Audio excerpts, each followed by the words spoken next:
Hi, everyone. Audra Martin here, joined by Roy Smalley, a guy who has really hit the trifecta when it comes to reaching goals in professional baseball, getting drafted, winning a World Series, and being named an All-Star. So, Roy, it's kind of a bummer to think that this week would have been the All-Star game for this season. Obviously, because of circumstances, it was canceled. So what is it like for you, years later, to think back to the fact that you are able to call yourself an all-star? What does that mean to you in the course of your career? Well, you mentioned it. I mean, it's once you get to the big leagues and you try to become the best player you can be, and if that is recognized as all-star status, it's a pretty big deal.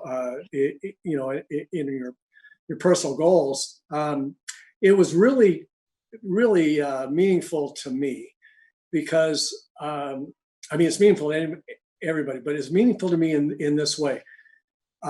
It's getting better now, but when I played, they're just Twins players weren't voted into the All-Star game as starters. I mean, Harmon was, Tony O, Rod Carew, those guys.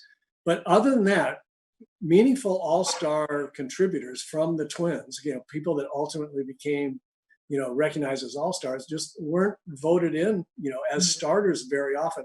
There still haven't been an awful lot of Twins players, relatively speaking, that were, starters in the All-Star game. And so in 1979, for me to kind of come out of the then, media black hole that was this area and get voted into the All-Star game, nationally, and get a chance to start, that was very, very meaningful to me. And then, on top of that, Bob Lemon, the manager, had me leading off the game. We were in a hometown, Seattle, and I'll never forget.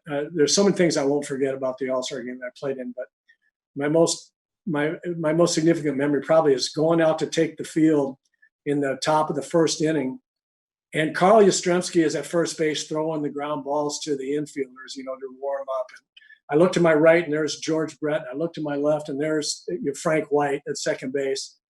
And then we had Jim Rice and Freddie Lynn and Reggie Jackson in the outfield. And Nolan Ryan's warming up on the mound. I'm going, man, this is pretty good right here. This talk about being proud of your team. It was pretty cool. Yeah, no kidding. And you touched on it a second ago, and I was reading some of the articles from 79. The fact that, like you said, to have that honor, and the fact that your peers, that voted you by a landslide as an all-star. I read that, like, it wasn't even close. Like, you had like 88% of the league behind you as being the best shortstop. For you, I like you said, I know it's special when you get to be an all-star, but when you have the whole backing of not only your team, but your peers around the league, that had to be a pretty incredible experience to know that you had that much support and that much backing. Oh, of course. I mean, it's the most important thing, really appreciate the fans, appreciate, the media, appreciate everybody. But, you're playing against these other guys, your peers all the time. And to be recognized by them, it's an obviously very, very special deal. And, throughout a player's career, one of the things that all of us will remember, certain things said to us by other players, opposing players, opposing coaches, opposing managers. There are little things, and players aren't real big on flowery stuff. They don't go out of their way to tell you for 10 minutes what they think of you as a player. But just little things I can remember that you remind me that some things that some managers said to me or opposing coaches or players, just in passing, just real quick. And it means the world. It really does. Yeah.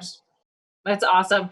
And so, like I said before, it's really a bummer. I mean, there's so many things to be bummed about. So I know in the grand scheme of things, not having an all-star game is really kind of low on the totem pole, considering what everyone is going through right now.